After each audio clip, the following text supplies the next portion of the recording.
നിങ്ങളുടെ favourite shows ഇനി ഒരിക്കലും മിസ്സാവില്ല. ഇപ്പോൾ C5 കാണും നിങ്ങളുടെ ഫേവറേറ്റ് ഷോസ് തികച്ചും സൗജന്യമായി. ആ കുട്ടിക്ക് ചിന്തിക്കാനും പ്രവർത്തിക്കാനും കഴിയാൻ പാടില്ല. അതിനുള്ള വഴി ചെയ്യണം. വിവാഹശേഷം അവളെ എന്നേക്കുമായി തളർത്തിക്കെടുത്തുന്ന കാര്യം ഞാൻ ഏറ്റുവക്കീലേ. സൂര്യനെ വിഴുങ്ങാൻ നടക്കുന്ന രാഹുവിനെ പോലെയാ സ്ത്രീ.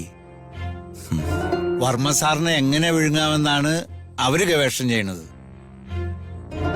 ഈ കൂട്ടരിൽ നിന്ന് ഋതികാമാനത്തെയും വർമ്മ സാറിനെയും രക്ഷിക്കേണ്ടത് നിന്റെ ഉത്തരവാദിത്തമാണ്. പറ്റുന്ന വിധത്തിലൊക്കെ അവരെ സഹായിക്കേ, പുണ്യം കിട്ടും. ശരിയച്ചാ.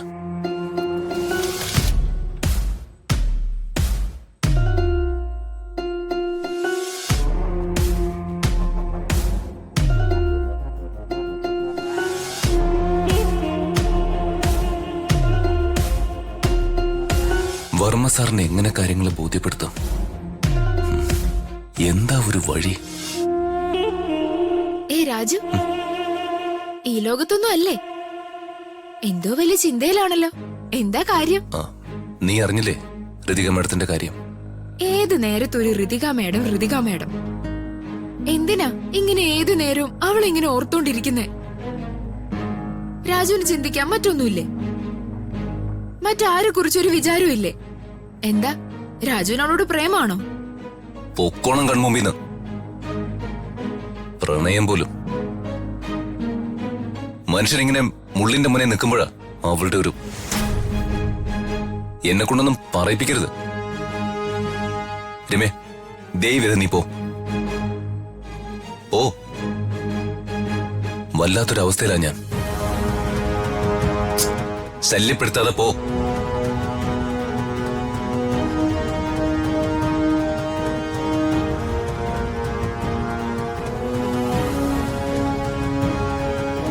എന്തായാലും ഋതിക മേഡത്തെ ദീപക്കിന് എറിഞ്ഞു കൊടുത്തൂടാ.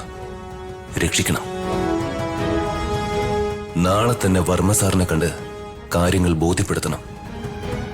കല്യാണം മുടക്കണം. അതേ ചെറിയ വക്കീലെ, ഒരുപാട് നാളത്തെ പ്രയത്നം ഫലം കണ്ടിരിക്കുക. അംബിക മേഡത്തെ കൊണ്ട് സാധിക്കാത്തത് എന്തെങ്കിലും ഉണ്ടോ? വർമ്മ സാറിന്റെ മകളുമായുള്ള ദീപകിന്റെ വിവാഹം കഴിഞ്ഞ പിന്നെ അംബിക മേഡം അല്ലേ സർവസ്വത്തിന്റെ അധിപതി. വക്കീലെ, സ്വത്തുക്കൾ കൈമാറ്റം നടത്താൻ നിയമപരമായി എന്തൊക്കെയാണ് ചെയ്യേണ്ടതെന്ന് വെച്ചാ അതിനുള്ള പേപ്പേഴ്സ് ഒക്കെ വക്കീൽ റെഡിയാക്കി വെച്ചോളൂ. വിവാഹം കഴിഞ്ഞാൽ ഏറ്റവും അടുത്ത ദിവസം തന്നെ ഋതികയുടെ പേരിലുള്ള സ്വത്തുക്കൾ ദീപകിന്റെ പേരിലാവണം. പേപ്പേഴ്സ് ഒക്കെ ഞാൻ റെഡിയാക്കി വെക്കാം. പക്ഷേ ഒരു പ്രശ്നമുണ്ട്. മേഡത്തിന് അറിയാലോ, ഋതികയുടെ വിവാഹശേഷം ഋതികയുടെ ഭർത്താവിന് ഋതികയുടെ പേരിലുള്ള എല്ലാ സ്വത്തുക്കളും അനുഭവിക്കാനും നടത്തിക്കാനുമുള്ള അവകാശം ഉണ്ടാകുമെങ്കിലും പൂർണ്ണമായ അവകാശം സ്വത്തുക്കൾക്ക് മേൽ ഉണ്ടാകണമെങ്കിൽ നമ്മളൊരൽപ്പം കടന്ന കൈ പ്രയോഗിക്കേണ്ടി വരും. എന്താ വക്കീലെ ആ കടന്ന കൈ? ഒന്നുമില്ലെങ്കിലും ഋതിക അംബിക മാഡത്തിന്റെ സഹോദരന്റെ മകളല്ലേ. ഉള്ളിൽ കുറച്ചെങ്കിലും മാഡത്തിന് ആ കുട്ടിയോട് സ്നേഹം കാണുമല്ലോ. അപ്പോ ആ വഴി ശരിയാവില്ല. ചെറിയാനെ, സ്വത്തുക്കൾ എന്റെ കയ്യിലെത്തണം. അതാണ് എന്റെ ഏക ലക്ഷ്യം. എനിക്കേ എന്റെ അനിയനോട് പോലും ഒരു സെന്റിമെന്റ്സും ഇല്ല. പിന്നെയാണോ അനിയന്റെ മോളോട്? താൻ കാര്യം എന്താന്ന് വെച്ചാ പറ. തനിക്ക് മടിയാണോ? എടോ, എന്താ ചെയ്യേണ്ടത്? അവളെ വിവാഹശേഷം തട്ടിക്കളയണോ? അയ്യോ അംബിക മാഡം, എടുത്തയാടി അബദ്ധമൊന്നും കാണിക്കരുത്. ഋതികയുടെ ജീവൻ എന്തെങ്കിലും സംഭവിച്ചാ സ്വത്തുക്കൾ നേരിട്ട് ഒരിക്കലും നമ്മുടെ കയ്യിൽ നിൽക്കില്ല. ആ കുട്ടിക്ക് ചിന്തിക്കാനും പ്രവർത്തിക്കാനും കഴിയാൻ പാടില്ല. അതിനുള്ള വഴി ചെയ്യണം. വിവാഹശേഷം അവളെ എന്നേക്കുമായി തളർത്തിക്കെടുത്തുന്ന കാര്യം ഞാൻ ഏറ്റുവക്കീലേ. പിന്നെ വർമ്മ സാറിനെ ഇതുവരെ ചെയ്തതുപോലെ മകളിൽ നിന്ന് മാക്സിമം അകറ്റി നിർത്താൻ പ്രത്യേകം ശ്രദ്ധിക്കണം. ആദ്യം തടസ്സങ്ങളൊന്നുമില്ലാതെ വിവാഹം നടക്കട്ടെ. നിയമത്തെ അംബിക മാഡത്തിന് വേണ്ടി വളച്ചൊടിച്ച് ഏത് രൂപത്തിലാക്കാനും അംബിക മാഡത്തിനൊപ്പം ഈ ചെറിയാനുണ്ടാവും. ശരി വക്കീലെ. എന്താ വക്കീല് പറഞ്ഞത്? ആരെയാ തളർത്തി കിടത്തേണ്ടത്? പറയാം. മെനങ്ങാന്ന് ഞാൻ അവസാനമായി നോക്കിയ പേഷ്യന്റ് ഒരു പ്രഗ്നൻസി കേസ് അല്ലേ? ആ അതെ ഡോക്ടർ. ആ പെൺകുട്ടിയുടെ പേര് ദിവ്യ എന്നാ. അത് നമ്മുടെ എഡ്യൂക്കേഷൻ മിനിസ്റ്ററുടെ വീട്ടിലെ സർവന്റാ.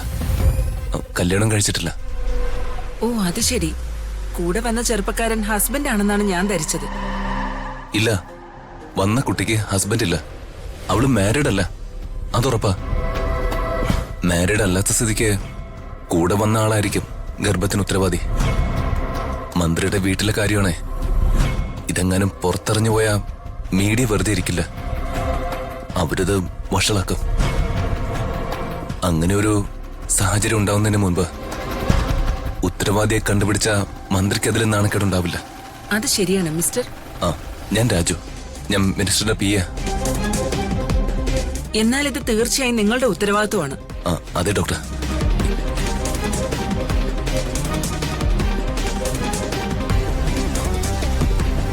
ഞാൻ ഉദ്ദേശിക്കുന്ന ഇതാണോ? ഇയാള് തന്നെയല്ലേ ആ പെൺകുട്ടിയുടെ കൂടെ വന്നത്? എക്സാക്ട്ലി ഇയാള് തന്നെയാ. എന്നാ ഡോക്ടർ ഒരു ഉപകാരം ചെയ്യണം. എന്റെ കൂടെ മിനിസ്റ്ററുടെ വീട് വരെ വരണം. ഇതൊന്ന് പ്രൂവ് ചെയ്താലേ എനിക്കൊരു സമാധാനാവൂ. അതിനെന്താ രാജു, ഞാൻ വരാലോ. പക്ഷെ ഇപ്പൊ പറ്റില്ല. OP കഴിയണം. പിന്നെ വാർഡില് റൗണ്ട്സ് ഉണ്ട്. അത് കഴിഞ്ഞ് ഞാൻ തന്നെ അങ്ങോട്ട് വന്നോളാം. ആ ഇത് മിനിസ്റ്ററുടെ വീട്ടിലാ. വീടറിയാമോ മാഡത്തിന്? പിന്നെന്താ, ഞാൻ വരാം. ആ താങ്ക് യു ഡോക്ടർ.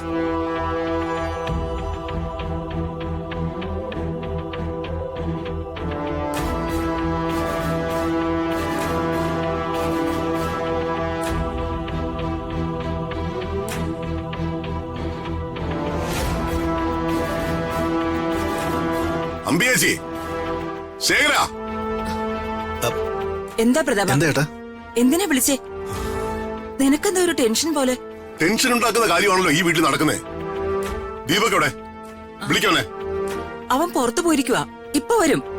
അത്യാവശ്യമാണെങ്കിൽ ഞാൻ വിളിക്കാം. ഈ വീട്ടിൽ ഇന്നേ വരെ പല വഴക്കുകൾ ഉണ്ടായിട്ടുണ്ടെങ്കിലും ഒരു സ്ത്രീക്ക് മാനഹാനി സംഭവിക്കുന്ന രീതിയിൽ ആരും തന്നെ പ്രവർത്തിച്ചിട്ടില്ല. അതിപ്പോ എന്നെ പിരിഞ്ഞുപോയ എന്റെ ഭാര്യയോട് പോലും. പക്ഷേ ഇന്ന് അത്തരം ഒരു കാര്യം ഈ വീട്ടിൽ സംഭവിച്ചിരിക്കുക. അതിന്റെ യാഥാർത്ഥ്യം അറിയാനാ ഞാൻ വിളിച്ചത്. യാമിനി, ദിവ്യ വിളിക്ക്. ദിവ്യ,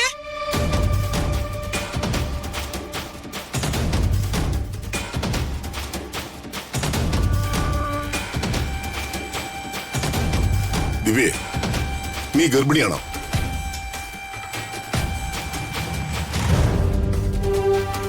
ചോദിച്ചത് കേട്ടില്ലേ? നീ ഗർഭിണിയാണോന്ന്.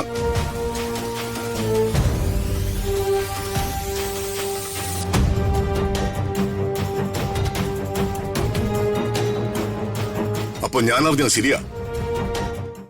ഡൗൺലോഡ് ചെയ്യൂ C5 ആപ്പ്. കാണൂ എല്ലാ എപ്പിസോഡുകളും സൗജന്യമായി.